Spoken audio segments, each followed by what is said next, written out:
Yes, what's good people, it's I, Winnie Brits, your favorite British locked YouTuber. If this is the first time that you're watching a video of mine, welcome to my channel. Please make sure that you hit the subscribe button and the bell icon so that you're notified every single time that I upload, which is often now, by the way. As you can see by today's title, we're going to be talking about 10 things that you may not know about locks. For those of you that aren't aware, this summer will mark 10 years that I've had my locks. So any of the points that I'm going to make, best believe I'm speaking from experience. So I've got my phone here with all of my notes. The first point is retwisting or interlocking often can damage your locks. When I first started my locks, I was very obsessed with my locks looking neat. I think this kind of came from the ideology that a lot of people had, or might even still have now, about locks being messy, locks being unkempt, locks looking unprofessional. So for me, when a strand would be out of place, I'll be very quick to want to like wrap it around my lock or to interlock it myself. You know, there was a point in time when I briefly moved to Ghana for about 6-7 months, and so I had to learn to do my locks myself, and at the time I was interlocking. Any grain that was out of place, I would interlock it back into my lock. Even if I'd interlocked my hair maybe about a week or two ago, I didn't care. I just needed everything to look good. And in turn, what happened was 2 of my locks dropped out. Yeah, I think my rule of thumb is if you're going to interlock or get your hair retwisted, every 6 to 8 weeks is fine. My second point is getting your locks done too tightly can also damage your locks. I often see a lot of beautifully designed lock styles, or if you're somebody that likes to get your hair done at the hair salon, I'm pretty sure you've seen 1,000,001 pictures, or you've seen other people's clients get their hair done and you're like, yeah, I really love that style. The only thing is, if you're getting your hair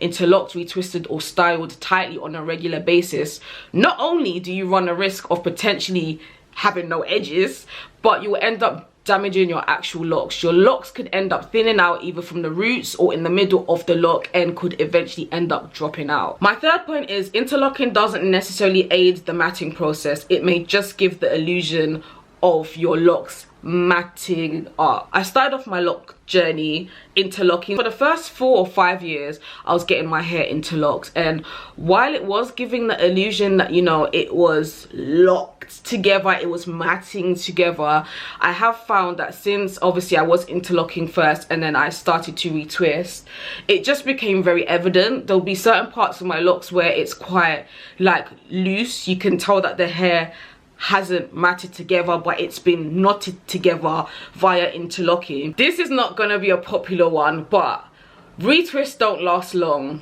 unless it is styled or wrapped. If I'm to get my hair retwisted and just have it out like this, it will just unravel. Generally speaking, I think when I get my hair retwisted and I don't get it styled or I don't have it wrapped, I'll be lucky if that retwist lasts a week. Honestly, I'm not even gonna lie. And that pisses me off. Point number 5, locks pick up lint and dust easily. Chances are, if you have locks, you have some form of lint in your hair.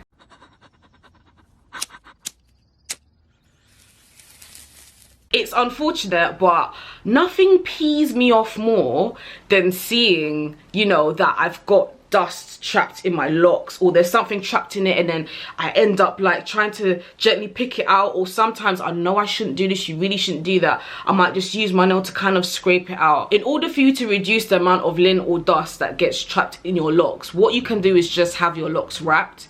And even then, I've found that people that I speak to that have their hair wrapped a lot, they tell me that even with it being wrapped, they still find lint in their hair. It might be very minute though, compared to somebody like myself that's always out and about and just, you know, the locks are just out and consuming everything. Whatever's flying about, whatever dust is flying about, sometimes it could be your jumper, sometimes it could be your scarf, the material that you're wearing, all of these things can get caught into your locks. Some people opt to, you know, gently brush their locks to kind of remove any lint or dust that's on the surface of it out. Some people like to lightly brush it just before they're washing their locks. Me personally, I don't like the idea of brushing my locks. That's just my personal thing. A lot of people that I've seen, especially on YouTube, recommend gently brushing your locks. I don't, because to me, I feel that I've gone through this very long and hard journey to get my locks to mat together. I don't want to potentially do something that can end up unraveling it, even if I know you just have to just softly brush your locks. I said what I said, and I'm not changing on it, okay? Locks can thicken up over time if you heavily reduce how often you retwist. This point isn't for those of you that from day one had your locks to be super duper thin. This point is for those that had their locks medium size, let's just say, or normal size. When I started off my locks, I had it normal sized, and because of too much manipulation, like too much interlocking and too much just running my hands through my locks and all of that, I found that it started to thin out quite a bit. So what I did was I went a whole year without retwisting my locks. So all I would do is, you know, after I've washed my hair, I would just gently separate my locks, and that was it. My roots grew thick and my locks also became thicker and became so much healthier. It was unreal. I definitely do believe that you can start off your locks, for example, a little bit on the thin side, and then as time progresses, when you just kind of let your hair do its thing, it can become thicker. Point number 7. I smile because this actually it irritates me, but it's one of those things where it's like, what can you do about it? Sometimes your locks may just never bud. I have some locks after 10 whole years that just do this weirdness like this. Look at this. Like, this is literally just one big curl. There's no bud whatsoever. It really irritates me, especially after I've washed my hair and I found that the ends are just curly and they're not budding. Shedding is normal.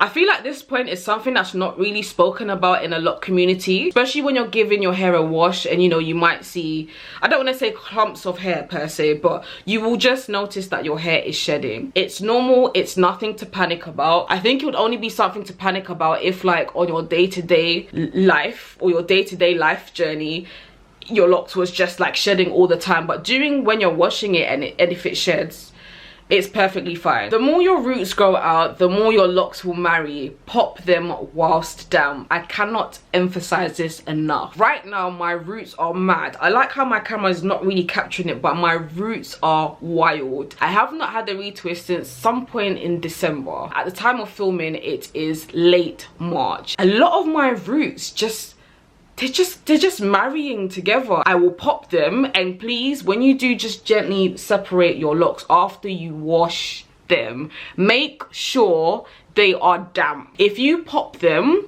or separate them whilst they are dry, you can potentially damage your locks. My last but not least point, locks thrive on very little products. You do not need to be using 101 products in your hair. Not only that, but we are all very much aware of products build up. If you're using a lot of like creamy products, a lot of thick products, they can equal to build up in your locks. That doesn't look good. It's not nice for your locks. It's not healthy for your locks. I have previously done videos on the products that I use for my locks. I may actually film an updated version very soon, but I use very little products. I think in total I use 3 products, and that is my oil that I use for my scalp, my rose water that I use to spritz my hair, and in my rose water I put a little bit of vitamin E oil, and that is it. Locks will thrive if you just leave them to do its thing. If you just give your hair and your scalp some time to just breathe and stop bombarding it with products, stop manipulating it often, stop doing the most, guarantee you your hair will love you for it. Anyway, we've come to the end of this video. I hope you really enjoyed it. If there are any points that you would like to add, feel free to share them below in the comment section. If you also have any video suggestions for me, I'm very open. Let's talk, let me know, let's gist. Thank you so much for watching, and until my next one, mwah, take care, be good.